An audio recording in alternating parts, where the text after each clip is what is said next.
6 raisons pour lesquelles votre dos peut vous faire mal. Le manque d'exercice ou l'activité physique excessive peuvent être un facteur de risque en cas de mal de dos.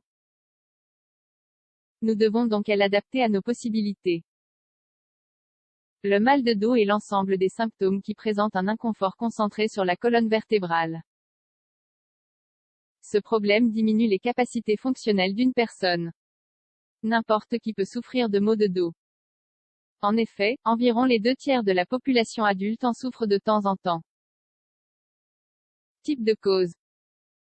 La plupart des déclencheurs de la lombalgie sont dus à des altérations de la structure qui compose la colonne vertébrale. Entre autres, cela peut affecter les ligaments, les muscles, les disques vertébraux, les vertèbres. Facteurs spécifiques. Il existe des causes spécifiques, telles qu'un traumatisme, une mauvaise posture et une faiblesse musculaire. Les dommages peuvent également s'expliquer par un effort excessif et une surcharge mécanique, qui causent des douleurs dans le dos. Facteurs non spécifiques. D'autre part, le mal de dos peut ne pas être attribuable à l'une des causes ci-dessus. Ce sont des douleurs qui modifient leur intensité en fonction du changement de posture. Elle peut également varier lors de certaines activités physiques. Dans ces cas, il est nécessaire d'analyser différents éléments biologiques, sociaux, structurels et même psychologiques. Facteurs de risque 1. Le stress et la dépression.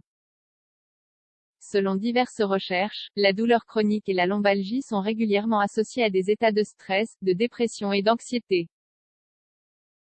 Bien que la cause de la douleur soit physique, il a été démontré que les facteurs psychologiques ont un impact important sur le développement et le traitement d'un tel inconfort.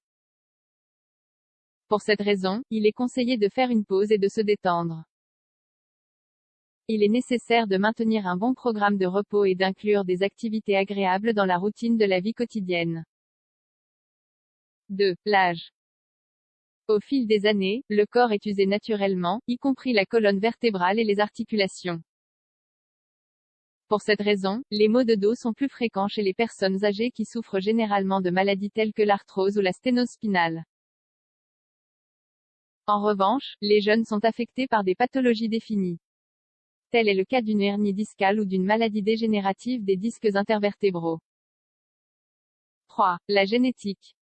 Il peut y avoir une prédisposition génétique en particulier chez les personnes qui ont des symptômes de maux de dos et une maladie discale de petite taille. Selon certaines recherches, le gène muté, glucide sulfotransférase 3, CHST3, semble être responsable de l'augmentation du risque de développer une dégénérescence discale lombaire de 30%. Ces enquêtes indiquent également que si l'un des parents possède ce gène, il y a une probabilité de 50% que l'enfant le subisse également. Pour cette raison, il est suggéré de suivre un mode de vie sain en évitant les exercices physiques intenses. En cas de possession de ce gène, l'haltérophilie devrait être complètement exclue. 4.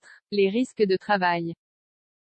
L'Organisation mondiale de la santé, OMS, considère qu'il existe une relation entre les troubles musculo-squelettiques et l'effort physique pendant le travail.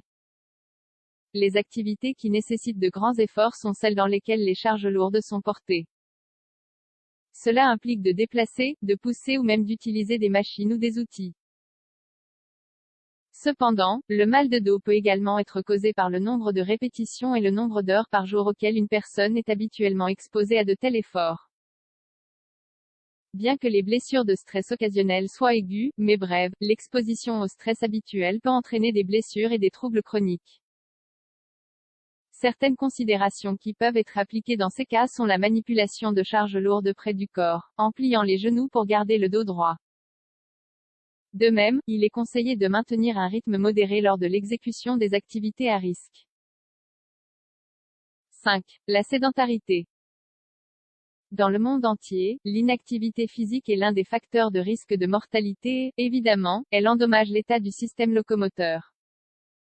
Il est essentiel de rester actif car les muscles en action conservent leur capacité fonctionnelle, tout comme les tendons et les os. Sinon, les structures biologiques vont s'affaiblir et n'auront plus la force de protéger la colonne vertébrale et de donner de la stabilité aux articulations et aux ligaments. En fin de compte, le manque de puissance musculaire augmentera le risque d'apparition ou de persistance de la douleur. Oui, il est parfois difficile de rester actif, surtout lorsque vous vivez dans un milieu de travail sédentaire. Cependant, utiliser les escaliers plutôt que l'ascenseur ou utiliser moins la voiture pour marcher sont de bonnes stratégies pour augmenter l'activité physique. 6. Une mauvaise posture du dos. La mauvaise posture est l'une des causes les plus courantes de maux de dos quand il n'y a pas de blessure dans la région. La raison est due à la distribution de poids inadéquate de la tête. En conséquence, les muscles du dos se contractent et subissent une contrainte excessive pour trouver l'équilibre du corps. Gardez la tête, les épaules, les hanches et les chevilles alignées et la position correcte en position debout. Cependant, si vous êtes assis, vous devez reposer vos pieds sur le sol. Restez les genoux à angle droit, gardez le dos à l'arrière et surtout évitez de vous baisser. De même, il faut éviter de tordre ou de plier le tronc autant que possible, car ces mouvements sont associés à un risque accru de maux de dos.